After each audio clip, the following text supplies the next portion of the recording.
My name is Heather Digdon, and I'm an artisan bread baker. I have been baking bread, it'll be 4 years in July.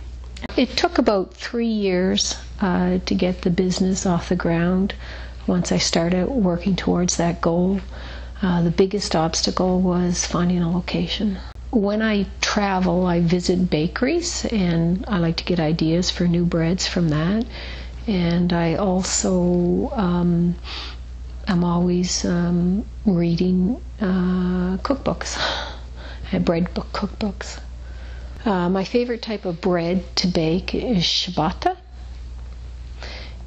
because the dough changes so much when you're working with it, and it amazes me that this really wet, slack dough becomes this beautiful, airy loaf of bread. What makes making the bread challenging is changing conditions within the bakery.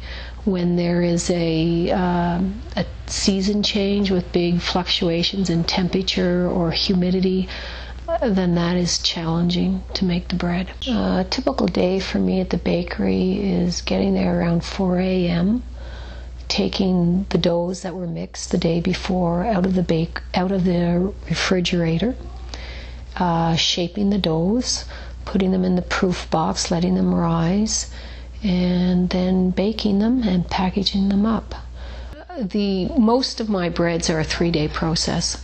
Day 1, I make the pre-ferments and the soakers. Day 2, I make the doughs. And day 3, I shape and bake the bread. Several customers, when they've had my bread, have said that it's taken them back to a moment in their past, whether it was a trip to Europe or a grandmother who baked bread, and that always feels nice when eating my bread is more than just eating the bread. It takes them to another memory.